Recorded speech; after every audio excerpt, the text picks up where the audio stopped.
Hey everyone, welcome to Fridays with Steve. Thanks for joining us. My name is Steve Thompson. I'm from Apex Digital Solutions. And this week we'll be talking a little bit about security. And so I appreciate your time. I like to think of data security kind of in two ways, data at rest and data in motion. And so this is kind of a two-part series where we're going to talk a little bit about data at rest, some concepts, some tools and things like that. And then with our next episode, we'll talk about data in motion. In both cases, I think there's some really cool stuff that you can do just right out of the gate with some of the tools you might already have, and with others that are sort of easily procured from some of our friends at Microsoft. I'm flying solo for the first time today. Usually, I have our marketing guru, our marketing manager, Michael Dupre, helping me out with broadcasting. But if I'm going to be a real garage band podcaster here, I guess I'm going to have to learn to do it for myself. So hopefully there aren't any hiccups as I try and navigate both the content that I want to bring to you, as well as a little of the background tools and things like that we use to make this great content available. And so, like I said, today is kind of first of a two-parter. I don't know why it is. I don't know where it first came from, but I just like to think of, your data either being sitting somewhere or moving somewhere, right? And when I think about that dichotomy, it's easy for me to sort of break it down into different tools, different aspects, things that work in one place and not the other. And so we'll talk about this. We'll talk a little bit about regulation and insider risk. The data at rest piece really is about protecting you when it comes to this stuff being stuck, right? Being in a container in your environment versus being in transit. And we'll talk about some of the solutions, get some information out there, enough hopefully to give you the tools to go investigate some more for yourself, or reach out to us here at Apex if you think we can be of help. And so for any of us who have been around the Microsoft sort of ecosystem for a while, lots of name changes, right? There's even some great YouTube videos about the sort of the ethos of the Microsoft naming process. There's a great one that took the iPod and renamed it in Microsoft speak. The video takes about 2.5 minutes because that's how long the name ended up being, instead of just iPod. And so Purview is really, it's the tool, it's the set of tools and approaches in this space. We're going to talk about information protection.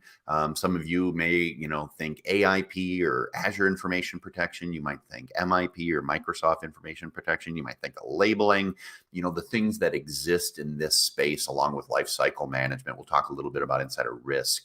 We'll talk about how these things manifest themselves, both from an end user as well as from an admin side.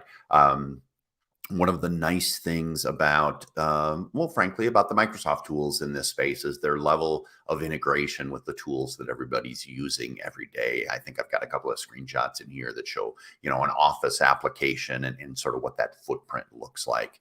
We'll talk a little bit about compliance as well. We deal with a lot of customers here at Apex that are in industries that are highly regulated, or they are in parts of the economy that have different degrees of legal scrutiny, right? Whether it's record retention or preservation of information, whether it's constraints on the kinds of information that can be shared even internally between organizations. And so we'll talk. We'll do a glancing blow on a little bit of that as well. And so, this topic has gotten even more important, I think, for you decision makers out there, as well as a little bit more fraught, just because, people aren't in the office, right? Your data is in transit or outside your four walls. The good old days of a Barracuda or a Cisco firewall at the edge, and it fighting off intruders, and everything behind it being that safe zone is really eroding away, right? And so we need to think about zero trust, and we need to think about how people are actually working and balance security with productivity. It's funny, this sort of this thread runs through a number of different things that I've tackled throughout my career, right? I can make a data center 100% redundant, but the costs go to infinity, right? We can make an environment 100% secure, but that means no one can access it, right? And so how do we find that balance between, employee, end user, constituent, volunteer productivity, and balance that with the security you need to provide? At the same time, the cost of breaches goes up, the cost of regulation and meeting those regulation is going up. And so we need the tools to really help address that, as well as this dark data notion. This has been going on a while, right? Whether it's, parts of your organization that go and invest in some app, or start utilizing something like Dropbox, or way back in my day, it used to be the who in our environment is using an Access database for some mission critical thing, and they've got it stored on a file server somewhere, right? If it's under the radar, we don't know to protect it, we don't know to make it resilient. There's a lot of tools in this space. There's been a lot of labeling and classification tools for a long time. I think about like the legal space has really had to embrace this for a long time, right? To be able to classify documents. But it's a complex patchwork.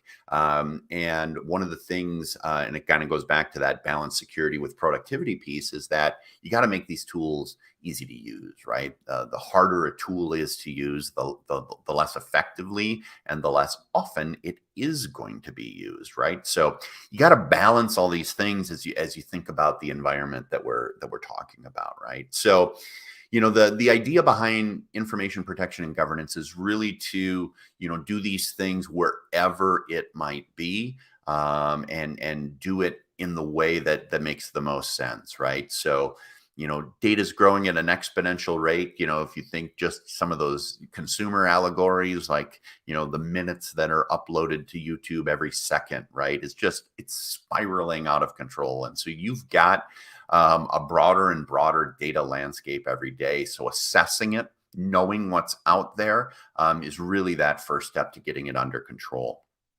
Protecting it, sensitive information types and sensitivity labels, that's kind of mostly what we'll be talking about today, is really about putting those controls and protections on the data wherever it goes, right? So this is that data at rest piece. And so if it's protected here on the file server, then it's protected on my desktop, and then it's protected on SharePoint, because the protection lives with the data. And so that's key, and that's what we'll be talking about.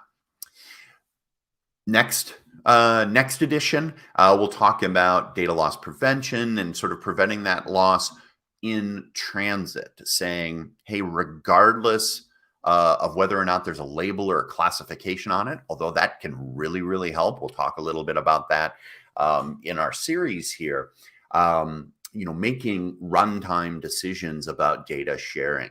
I don't want to steal my thunder for our next episode, but I honestly think that if you're a customer that has access to DLP based off of your licensing level with Microsoft, there are probably 10-minute rules, 10-minute investment of your time and rules you can instantiate in your environment that will improve your security posture by orders of magnitude. And so I won't scoop myself, but there's some amazing stuff that you can do really, really quickly.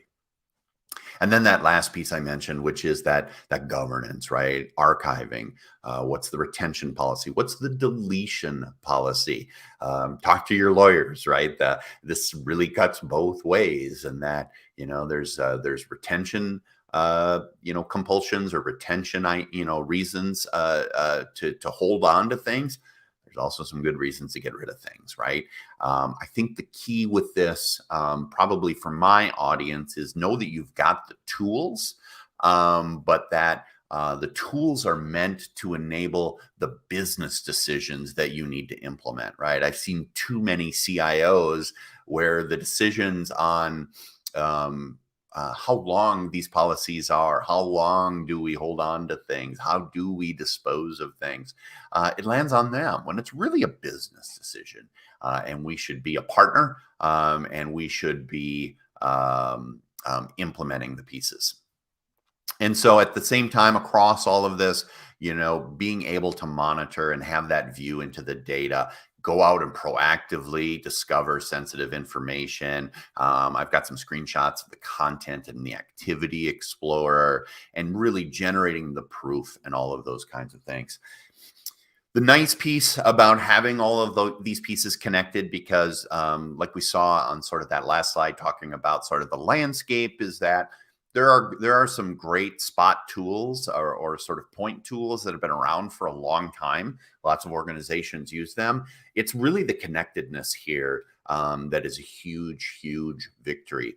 I will say, having been at Microsoft in the 2000s and seeing the ship really pivot towards security, there's really a great story here. The great story, not the least of which, is the connectedness, right? That all of these pieces are connected across your organization and can talk to each other. I already hinted at one easy one, right? You can use a DLP policy against a classification label.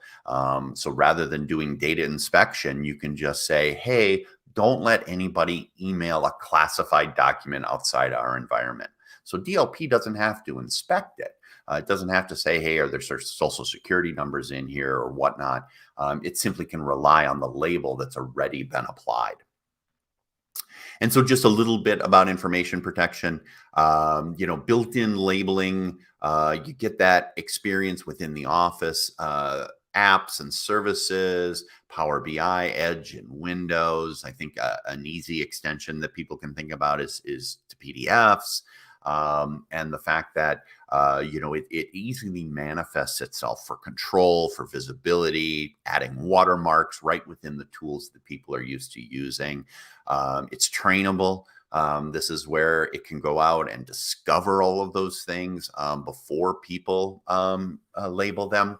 If some of you are SharePoint experts, this whole notion of metadata and tags, it's wonderful, right? But when we rely on users, sometimes it's hit and miss. Sometimes people have different perspectives.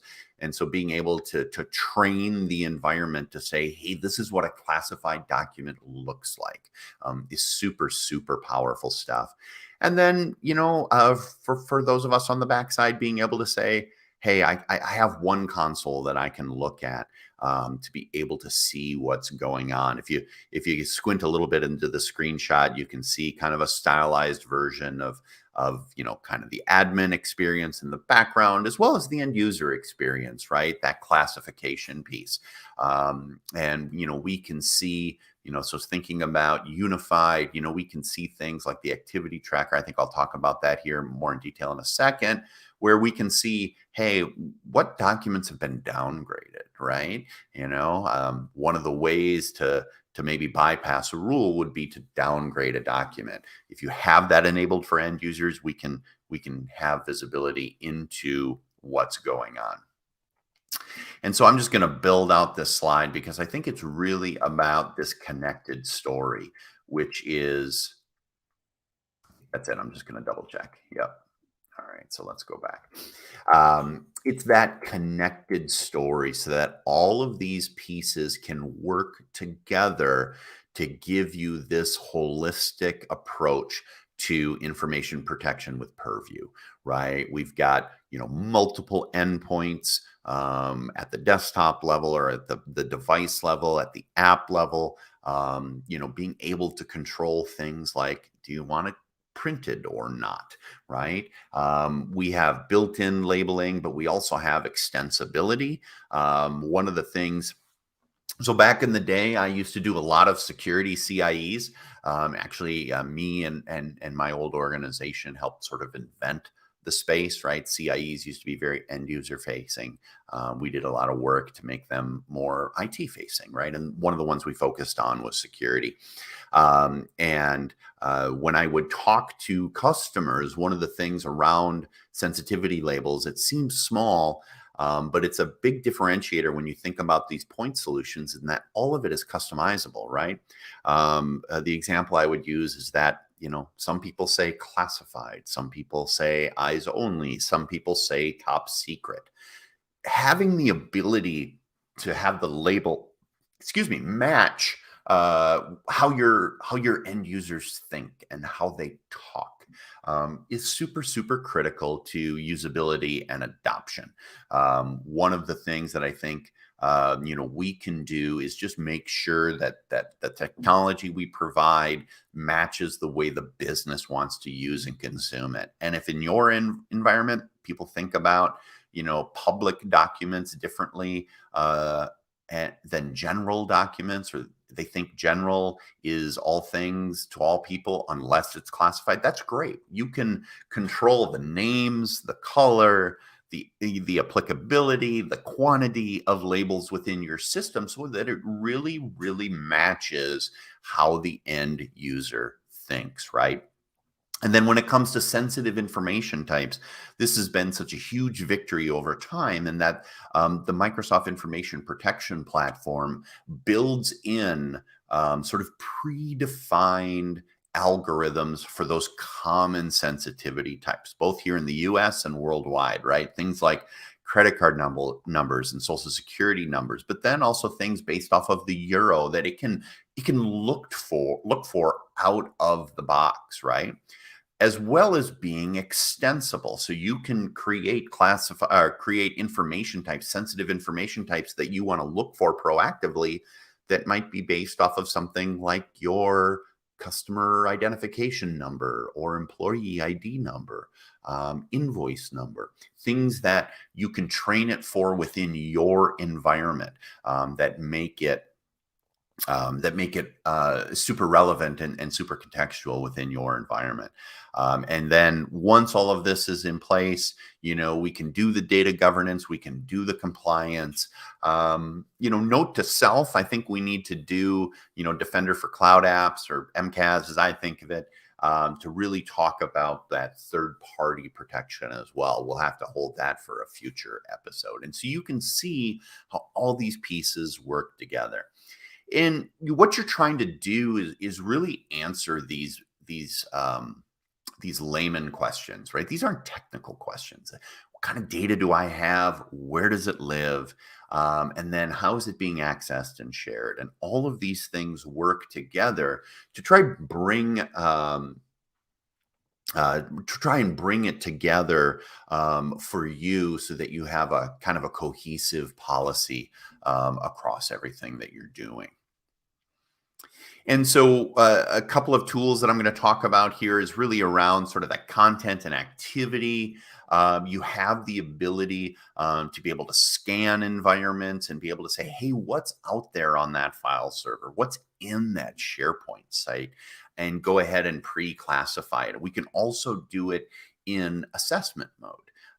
One of the great tools that Microsoft has come up with across a lot of these security properties is this sort of modeling approach. What if I put this rule in place? What would happen, right? And you let it run for 2 weeks or 30 days, and you get a sense of, is it working? How often is it working before you implement it? Again, thinking back to my security CIE days, this was a great win to be able to talk to customers about, to be able to say, hey, rather than like flipping the switch on the rule and waiting for the phone to ring because it wasn't quite right, or it's over alerting, or whatever it might be, you can run it in this evaluation mode to really know what's going on. There's templates, there's classification types like we talked about. There's machine learning trainable classifiers that are specific to verticals or sort of information domains, where you can train something to look for make for really going after data in a thoughtful way, but in an automated way, not leaving it up to end users. And the reason I talked about that Content Explorer is that the reality is that on-premise data is still a thing, right? Here at Apex and with a lot of our customers, we're on that journey to, complete cloud recoverability and all of these things living in a way that we can manage and control them via the same set of tools. But for most people, there's still these challenges, whether it's local, whether it's on-prem sort of IT infrastructure, whether it's, things like thumb drives and physical properties. You just have to be able to continue to go after those things. And so we can do this data classification and sensitive information types across the environment, right? And so here's where you can see how these different types have been applied across an environment, right? What is the data classification and where does it live, right? Here, it's a cloud footprint, but it could be across the entire environment, right? Sensitivity labels, so you can see, the different labels within this environment and the counts, and we can drill into those.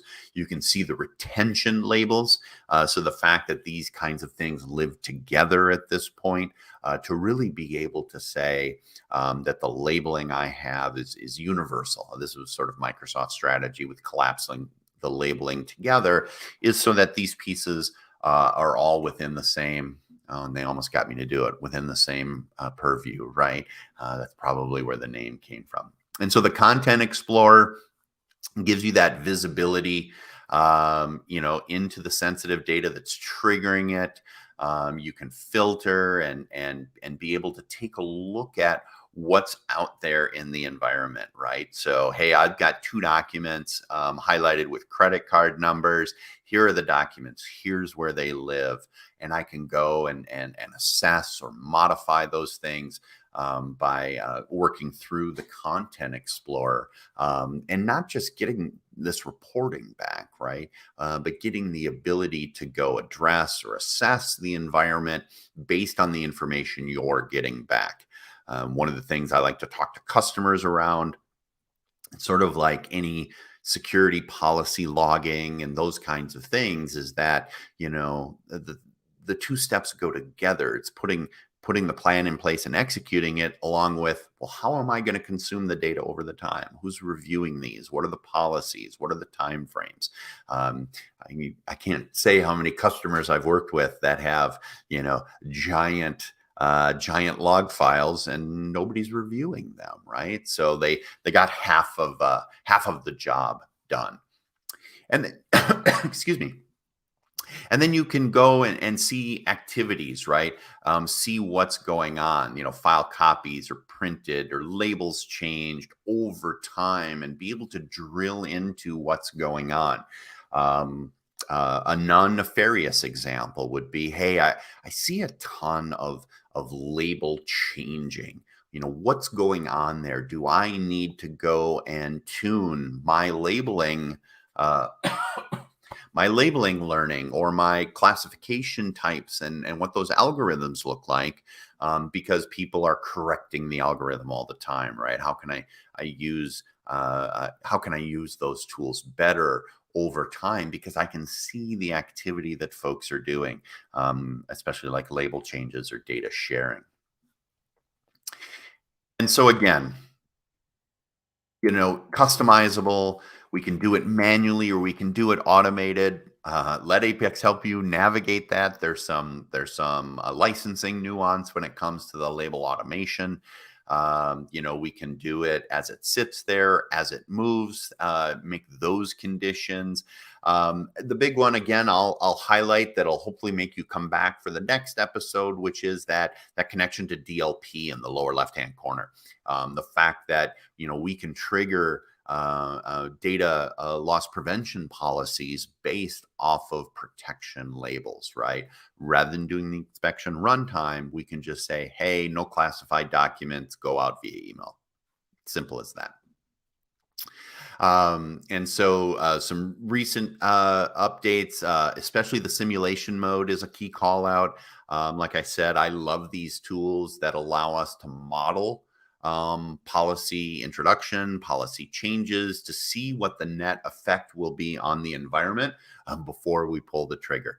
I've been on the downside of some of those trigger pulls, right? Sometimes it's inevitable. Sometimes you have to, have finality with a migration or have finality with a policy. It's time to roll it out to the whole environment. But anything we can do to get 99% of any challenges or issues or learning out of the way via simulation mode is much appreciated.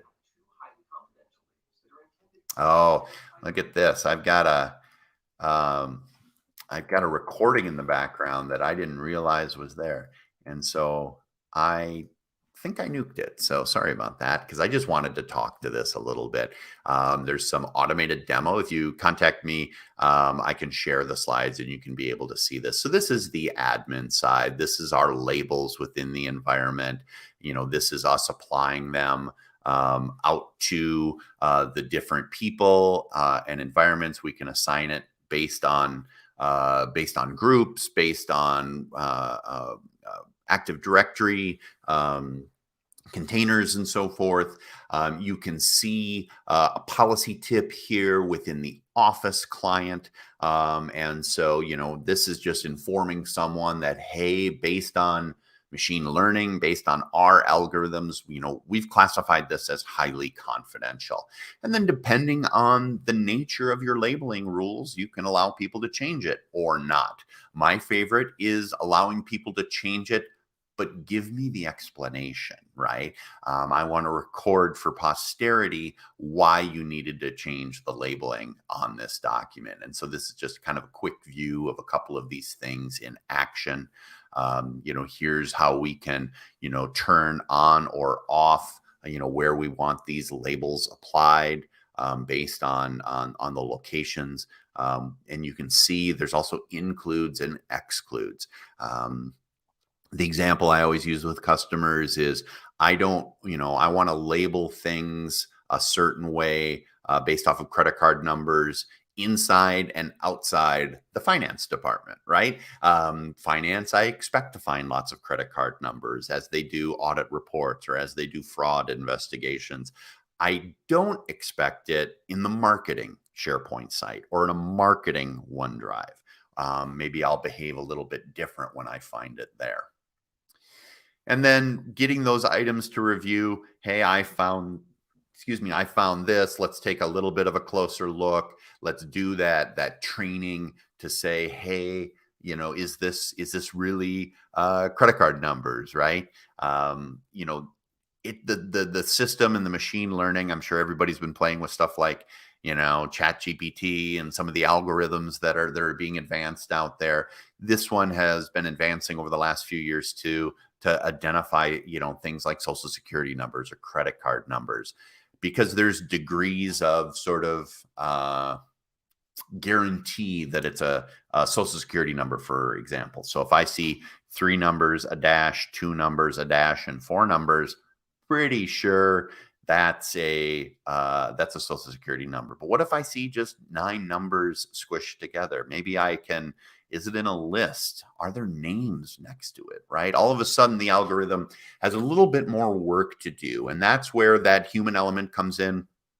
Let's say your environment has purchase order numbers that are 9 digits. All right, so maybe there's some training to do there. Our purchase order numbers start with 00. Let's train it to ignore what looks like a social security number that starts with 00, because as far as I know, none of them start with 00. And then we can go out and simulate, right? Saying, hey, let's scan this location. Let's scan this set of information and see what we find.